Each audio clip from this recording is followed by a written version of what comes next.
तो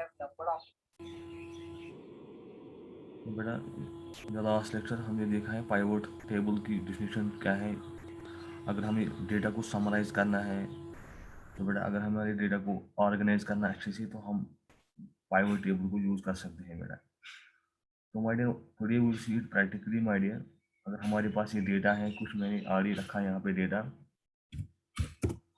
ये हमारे पास डेटा है बेटा, कस्टमर नेम है, इनवाइस इनवाइस डेट है बेटा, यानी कि बिल डेट क्या है बेटा।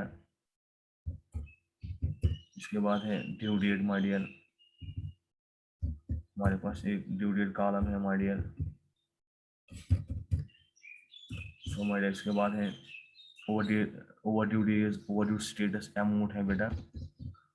सो माय डियर हम ये जो हमारे पास डेटा अवेलेबल है हम इस पर अप्लाई करेंगे माय डियर पाइवट टेबल के थ्रू हम करेंगे बेटा समराइज डेटा।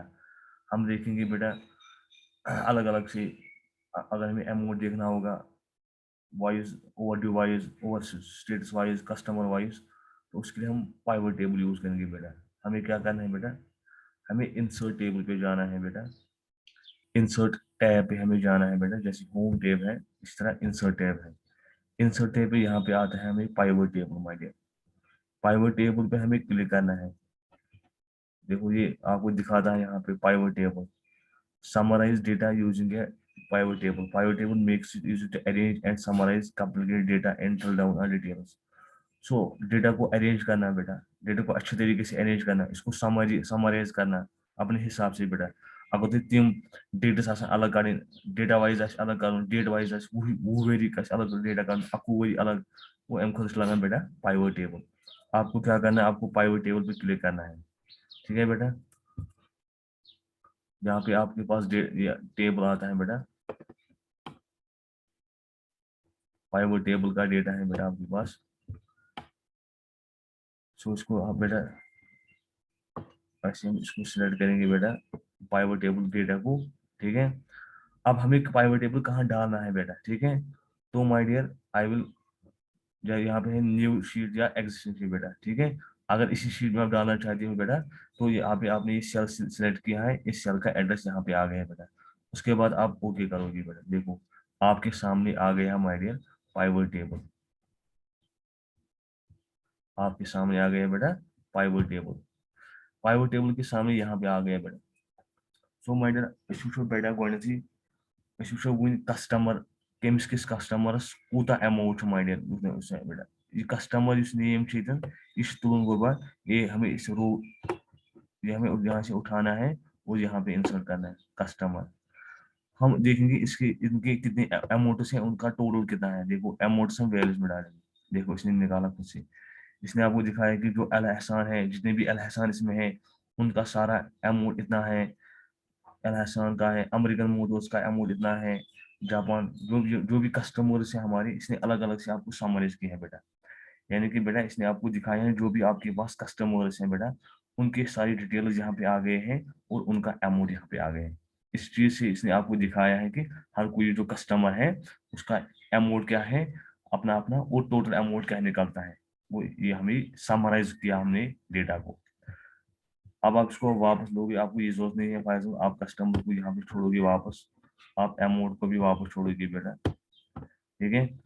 अब आप क्या देखोगे बेटा, फॉर एग्जाम्पल आपको इनवाइस के हिसाब से आपको समराइज करना है बेटा, तो आप इनवाइस यहाँ पे रखोगे, इसको अमाउंट यहाँ पे रखोगे बेटा। देखो बेटा इसने आपको इनवाइस के हिसाब से आपको समराइज किया है, यानी कि अगर आपका 5 जनवरी 2020 है, उसमें इतना अमाउंट है, 7 जनवरी के डेट में इतना अमाउंट है, टोटल अमाउंट इतना है। यानी कि आप समराइज करते हैं on the base of my dear, on the base of invoice date. अगर आपको ये भी नहीं चाहिए, आपको फिर ये उठाना यहाँ से, ये वापस डालना इधर क्लिक करके, इसी तरह अमाउंट को उठाना यहाँ से, इसको वापस यहाँ डालना है। सो आई एम आस्किंग बेटा, बस तुझे वन बेटा कि अगर से डेटा कर समराइज अरेंज कर अलग अलग कस्टमर बेस पे कर वो कत कस्टमर तिम कूत अमाउंट वातान, टोटल कूत वातान, वो आप वो कर सकते हैं, वो मैंने आपको दिखाया है। ये कस्टमर थो तुन वो सब बे कस्टमर नेम थो तुन त्रावन रोस मज गो ठीक।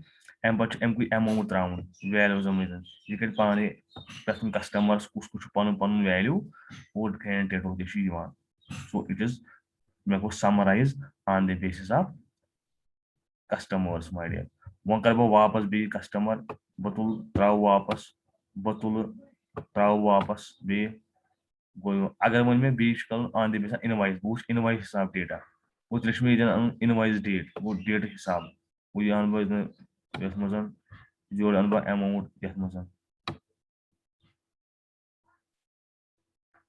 गो डेट हिसाब यो डेट्स बेटा यो अमाउंट्स पन पन डेट्स पन पन अमाउंट्स और एम को जोड़ ग्रेन डेटा मकल अगर बह अगर मुझे ऐसे ऑर्गेनाइज करना है डेटा ऐसे शो करना है तो तेल हेक बह यूज कर अगर मे जरूरत वो कहें बह तुल थोत बह त्राव ये वापस मोड़िए ये मैं यहाँ से उठाना है क्लिक दबा के रखना है इधर अमाउंट क्लिक दबा के वापस डालना है इधर आ गया वापस सो माय डियर इसी तरह मैं दिखाऊंगा देखूंगा बेटा कि इस तरह में मुझे अगर देखना है कि टोटल कितने मेरे इनवॉइसेस हैं माय डियर या my dear I will see my dear overdue status ठीक ओवरड्यू स्टेटस अगर आपको देखना है ओवरड्यू स्टेटस के अमाउंट देखना है बेटा आपको देखो इसने जो जितने भी ओवरड्यूज इसमें 90 डिग्री है सबों का इसने अमाउंट किया है बेटा इस चीज को हम बोलते हैं my dear pivot table so बेटा पाइवट टेबल को अगर डेटा कर समराइज अलग अलग कस्टमर हिसाब से कर अलग से वैल्यू प्रिंट जैसे इनवाइस बल कुन हिसाब या हमारे पास इनवाइस डेटा है उसके हिसाब से आपको डेटा निकालना है ओवरडेज के हिसाब से आपको निकालना है ओवरड्यू स्टेट्स के हिसाब से आपको डेटा निकालना है सम निकालना है अलग अलग समराइज करना है इस चीज को हम बोलते हैं my dear pivot table my dear ये थोड़ा पाइवट टेबल इंपॉर्टेंट है थोड़ा टिपिकल भी है सो माय डियर मैं आपसे बोल रहा हूँ कि पाइवट टेबल वो चीज है जिससे हम अपने डेटा को समराइज करते हैं समराइज तो अरेंज कर पन्ने पन्ने तरीके से अरेंज कर डेटा बह वन बे अगर ऐसे वो कस्टमर लेवल हिसाब कर data print customer wise data print कर इनवाइस हिसाब कर डेटा प्रिंट ड्यू डेट हिसाब कर प्रिंट ओवर ड्यू हिसाब प्रिंट करना डेटा सो माय डियर अलग अलग डेटा अजि ऑर्गेनाइज कर चीज one goal pivot table my dear वो अलग अलग तरीकों से आप डेटा को ऑर्गेनाइज कर सकते हैं ये हम कर सकते हैं पाइवट टेबल के थ्रू